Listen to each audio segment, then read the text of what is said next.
târziu, nu-i târziu să cred, nu-i târziu să cred în glasul tău și în mâna ta și în privirea ta, să cred în ea, să visez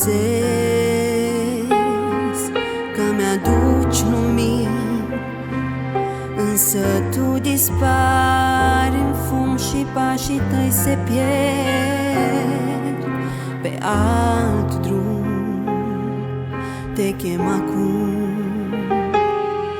locul tău ca un arbore de-argint mi-a amintit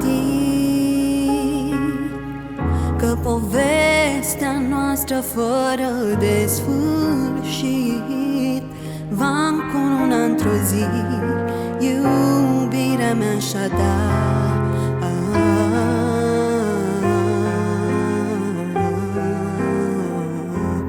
Tu ești primăvara mea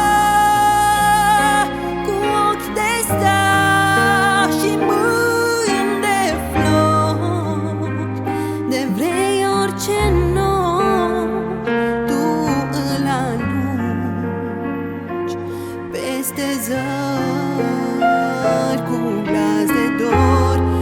Tu ești primăvara mea, lumina mea și dulci chemări departe spre zări cu glas de dor, de dor. Ai plecat și în urma ta nu are glas și ochii mei rămân pustii și mă întreb mereu când ai să vii. Te ating și-un fragil contur se destramă în vânt și ești un nor și iar te pierd. Ești un gând amăgitor. Ai plecat și-ai lăsat închisă în floarea ce-o purtai, bucuria întreaga soarelui de mare, și ai ascuns un dor în taina stelelor.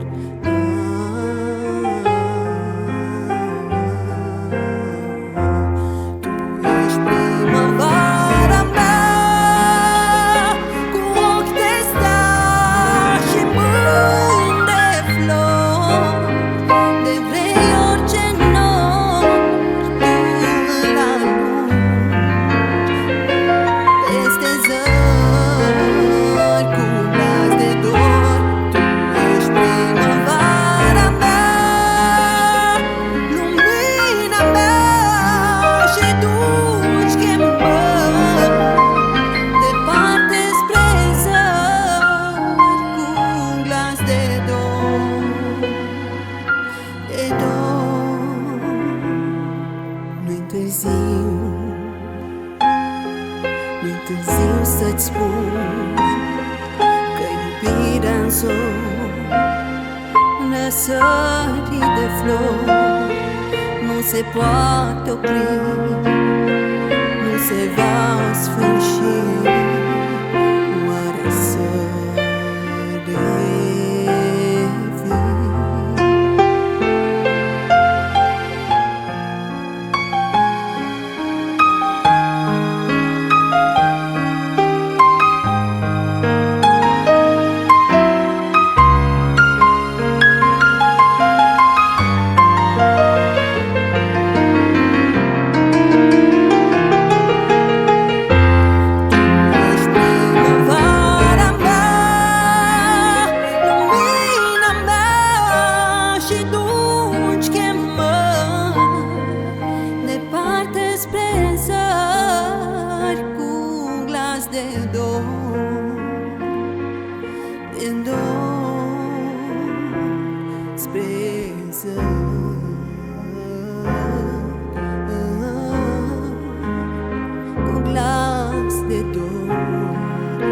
viață.